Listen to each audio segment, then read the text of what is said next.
आदाब, मैं हूं मुमताज आलम। रिजवी बात करूंगा गुजरात के जूनागढ़ से, जहां एक बुरी खबर आ रही है। खबर यह है कि वहां एक दरगाह को लेकर के काफी हंगामा हो गया। उस हंगामे में एक शख्स की मौत हो गई है, जबकि हंगामे के सबब कई लोग जख्मी भी हुए हैं, जिनमें से 4 पुलिस वाले भी जख्मी हो गए हैं।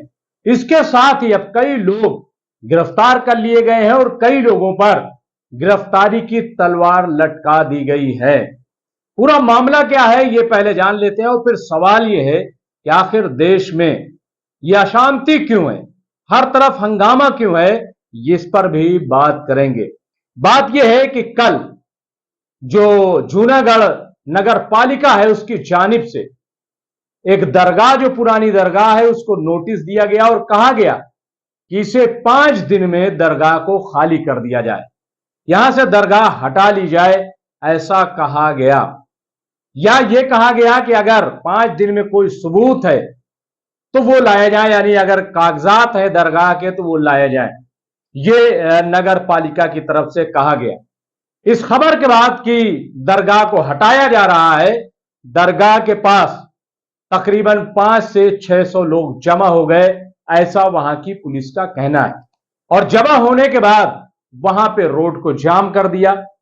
पुलिस पहुंची और उसने समझाने की कोशिश की कि रोड आप जाम मत कीजिए, लेकिन लोग नहीं माने और उसके बाद देखते ही देखते वहां पे अफरा तफरी का माहौल हो गया। पुलिस ने वहां पे लाठी चार्ज किया, लेकिन खबर यह है कि लोगों ने पथराव भी किया है, जिसकी वजह से पुलिस घायल हो गई और इस दौरान एक शख्स की मौत भी हो गई है। मौत किसकी वजह से हुई अभी ये बिल्कुल साफ नहीं है, लेकिन वहां के जो पुलिस इंचार्ज अधिकारी, उनका कहना है, एसपी का कहना है कि पहली नजर में लग रहा है कि पथराव के सबब मौत हुई है, लेकिन पोस्टमार्टम के बाद ही पता चलेगा कि आखिर पूरा मामला क्या है और क्यों उस शख्स की मौत हो गई है। ये बात जो है वो सामने आ गई है। दरअसल अब पुलिस जो है वो सीसी फुटेज जो है खंगाल रही है, पूरे मामले की जांच कर रही है और ये कह रही है कि जो भी वहां पे कसूरवार पाया जाएगा उसके खिलाफ सख्त से सख्त कार्रवाई की जाएगी, ऐसा कहा जा रहा है। तो ये पूरा मामला सामने, मैं पहले बता दूं कि जो वहां जूनागढ़ के एसपी हैं वासम लेट्टी, उन्होंने बताया है कि मजेवाड़ी गेट के पास एक दरगाह है, नगर पालिका की तरफ से नोटिस दिया गया कि 5 दिन में इसको हटा लें, ये भी या फिर सबूत दें। और फिर 10:30 बजे रात के करीब, यानी 10:15 के करीब वहां लोग जमा हुए और उन्होंने पत्थरबाजी की। हालांकि पुलिस ने यह भी बताया है कि 174 लोगों को राउंड अप किया गया है। खबर यह है कि दरअसल वहीं पे काफी लोगों को पकड़ लिया गया और दरगाह के सामने ही उनको खड़ा किया गया और खड़ा करने के बाद उनकी बेल्ट से कुटाई भी की गई है, पिटाई की गई है, ऐसा कहा जा रहा है। बहरहाल हालात वहां के बड़े कशीदा हैं। बहरहाल हालात वहां के बड़े कशीदा हो गए हैं, बड़ी सनसनी है। पुलिस तैनात कर दी गई है और जिन लोगों ने पथराव किया है उनकी जांच भी हो रही है और सीसी फुटेज में देखा जा रहा है कि कौन लोग हैं कि जिन्होंने पथराव किया है। तो अब गिरफ्तारियां भी हो रही हैं, लेकिन सवाल यह है कि आखिर देश में चारों तरफ अफरा तफरी का माहौल क्यों क्यों अशांति फैली हुई। हम मणिपुर के देखें तो मणिपुर अब भी चल रहा है और ये महीना, कई महीनों का सिलसिला है। इसके साथ ही उत्तराखंड में देखें तो वहां पर भी हालात जो है वो खतरनाक सूरत हाल में है, क्योंकि एक खास तबके को वहां से निकालने की कोशिश की जा रही है। बड़े पैमाने पर लोग जो सालों साल से उत्तराखंड में रह रहे थे वो नकले मकानी करने पे मौजूद है, मजबूर है, अपने घरों को वो छोड़ रहे हैं। उसके सिलसिले में अब all India Muslim personal law board हो या फिर जमीयत उलमा हिंद या दीगर तंजीमें वो आवाज उठा रही हैं और सरकार से अपील कर रही कि इस मामले को देखे। यह अच्छी बात नहीं है। वजीर आजम नरेंद्र मोदी से भी अपील की जा रही है कि क्या यह तरीका ठीक है कि जो लोग सालों साल से रह रहे हैं उनको इस तरीके से नफरत की बुनियाद पे हटाया जाए। तो यहां पर भी आप देखें कि उत्तराखंड हो गया, आप देखिए मणिपुर का मामला है, इसी तरीके से आप राजस्थान या फिर आप देखें उत्तर प्रदेश में जो चीज पाई जाती है, मध्य प्रदेश में जो सिलसिला है, तो ये तमाम ऐसी जगह और कई मकामात हैं जहां से ऐसी खबरें आ रही हैं। सवाल यह है कि ऐसा क्यों हो रहा है। गुजरात से ये जो खबर आई है ये मैं समझता हूं कि अच्छी नहीं है। अगर गैर कानूनी तरीके से दरगाह बनाई गई है, वहां पे कब्जा करने की कोशिश है, तो मैं कहता हूं बिल्कुल उस दरगाह को वहां से हटाया जाए।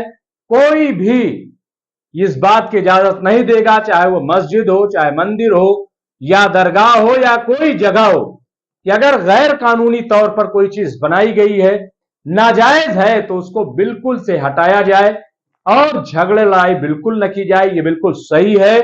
लेकिन अगर इंटेंशनली, जैसा कि हमने देखा है कि उत्तराखंड में तकरीबन 200 से 250 दरगाहों पर बुलडोजर चलाया गया, लैंड जिहादिया चलाया जाएगा लैंड जिहाद के नाम पे, लैंड जिहाद किया गया है।